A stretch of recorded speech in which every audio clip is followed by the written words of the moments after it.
সন্ধেবেলা snacks item হিসেবে একটু অন্য ধরনের যখন সবাই বায়না করে বানিয়ে ফেলুন এই দুর্দান্ত রেসিপিটি। শুধুমাত্র স্ন্যাক্স নয়, পোলাও ফ্রাইড রাইসের সাথে সাইড ডিশ হিসেবেও দুর্দান্ত। নমস্কার, কুইজিনিয়া চ্যানেলের পক্ষ থেকে সকলকে জানাই সাদর আমন্ত্রণ। আমাদের সবার চ্যানেল কুইজিনিয়াকে সাবস্ক্রাইব করে পাশে থাকা বেল বাটন আর অল আইকন প্রেস করে রাখলেই সব নতুন ভিডিও নোটিফিকেশন আপলোড হওয়া মাত্র পৌঁছে যাবে আপনাদের কাছে। আজকে আমি নিয়ে এসেছি দারুণ একটা স্ন্যাক্সের রেসিপি, যেটা ভাতের সাথে, বাটার বা ঘিয়ের পাতে অথবা ডালের সাথে কিংবা পোলাও ফ্রাইড রাইস সবের সাথেই দারুণ লাগে, আর স্ন্যাক্স হিসেবে তো একদম ফাটাফাটি। আসুন দেখে নেওয়া যাক আজকের এই দারুণ টেস্টি রেসিপিটি। এখানে আমরা নিয়েছি একটা ক্যাপসিকাম। একটু ক্যাপসিকামটা বড় সাইজের নেবেন। প্রথমে একটা ছুরির সাহায্যে ক্যাপসিকামের যে মাথা পোর্শনটা আছে সেটাকে কেটে বাদ দিয়ে দিলাম, আর তারপর ছুরির সাহায্যে আমরা ক্যাপসিকামগুলোকে এরকম রিং পিস করে কেটে নিচ্ছি, যেরকম আপনারা ভিডিওতে দেখছেন।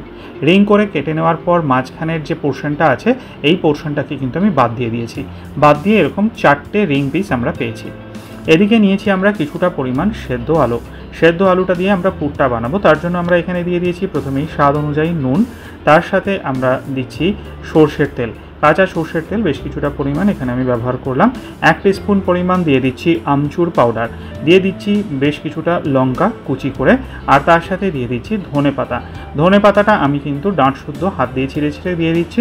একটু ডাঁট শুদ্ধ দেওয়ার চেষ্টা করবেন, তাতে ধনে পাতার যে ফ্রেগরেন্সটা হয় সেটা খুব সুন্দর হয়, কারণ ডাঁটের মধ্যেই কিন্তু ধনে পাতার বেশি গন্ধটা থাকে। এবার হাত দিয়ে এই সমস্ত জিনিসগুলোকে আমরা মেখে নিচ্ছি।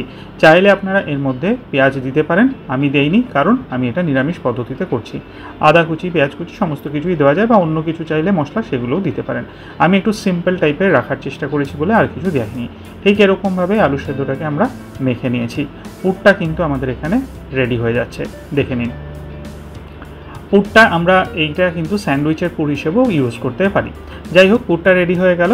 এইবার আমরা ওই আলু সেদ্ধ মাখার থেকে কিছুটা করে নিয়ে এই ক্যাপসিকামের মাঝখানে বসিয়ে দিচ্ছি, আর এবার ক্যাপসিকামটাকে আমরা হাতে তুলে নিয়ে দুদিক দিয়ে প্রেশার দিয়ে আলুটাকে একদম সিল করে দিচ্ছি, যাতে এটা উল্টে পাল্টে নিলেও কিন্তু কোনোরকমভাবে বেরিয়ে না আসে। দেখুন, ঠিক এরকমভাবেই কিন্তু এটা আমরা একদম আটকে দিয়েছি। একটু হাতে প্রেশার দিয়ে চেপে চেপে করবেন, দেখবেন এরকমভাবে সুন্দর সিল হয়ে যাবে। 4টেকেই আমরা এরকমভাবে আটকে দিয়েছি। এবার কিন্তু হচ্ছে একটা ব্যাটার বানানোর পালা। তার জন্য আমরা নিয়ে নিয়েছি বেসন। আমি এখানে ছোলার বেসন ব্যবহার করেছি। 1/4 কাপ পরিমাণ ছোলার বেসন দিয়েছি। তার সাথে আমি দিয়েছি 2 টেবিল চামচ পরিমাণ সুজি। সুজির পরিবর্তে আপনারা চাইলে চালের গুঁড়ো দিতে পারেন, কর্নফ্লাওয়ার দিতে পারেন মুচমুচে হওয়ার জন্য।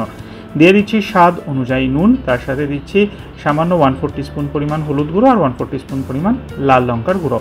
শুকনো উপকরণগুলোকে প্রথমে হাত দিয়ে মেখে নিলাম, আর তারপর জল দিয়ে আমরা এটাকে একটা স্মুথ ব্যাটার তৈরি করছি। তবে ব্যাটারের কনসিস্টেন্সিটা খুব বেশি ঘন বা খুব বেশি পাতলা কিন্তু রাখবেন না। মোটামুটিভাবে যেটা দেখলেই বোঝা যাবে যে হ্যাঁ, এই পরিমাণ ব্যাটার আমার দরকার কনসিস্টেন্সিতে, ঠিক এই রকম কনসিস্টেন্সির ব্যাটার কিন্তু আমার দরকার। এবার এটাকে আমি খুব ভালো করে হাত দিয়ে মিনিট 2 থেকে 3 সময় নিয়ে ফেটিয়ে নিচ্ছি। ব্যাটার কিন্তু আমাদের এখানে একদম রেডি। এবার আমরা যে বানিয়েছিলাম ক্যাপসিকাম আলুর যে ব্যাপারটা, সেইটাকে এর মধ্যে দিয়ে দিলাম, আর দুটো পিঠ কিন্তু আমরা সুন্দর করে এখানে লাগিয়ে নিচ্ছি। লাগিয়ে তারপর এগুলোকে আমরা ভেজে নেব, তাহলেই কিন্তু এটা রেডি হয়ে যাবে। একইভাবেই কিন্তু প্রত্যেকটাকে আমরা ব্যাটার দিয়ে লাগিয়ে নিয়েছি। আমার যে ব্যাটারটা নিয়েছি তাতে কিন্তু এরকম সাইজের 4খানা ভাজা আমার কমপ্লিট হয়েছে। কড়াইতে নিয়ে নিয়েছি সর্ষের তেল। আমি এই ভাজাটা কিন্তু সর্ষের তেলেই করছি। সর্ষের তেলটা নিয়ে গরম হয়ে গেলে আমরা এখানে ভাজাটা দিয়ে দিলাম, আর তারপর এক পিঠ মোটামুটি মিনিট 2 থেকে 2.5 সময় নিয়ে ভেজে নেব। বেশ সুন্দর লালচে ক্রিস্পি হওয়া পর্যন্ত এগুলোকে আমরা ভেজে নিচ্ছি।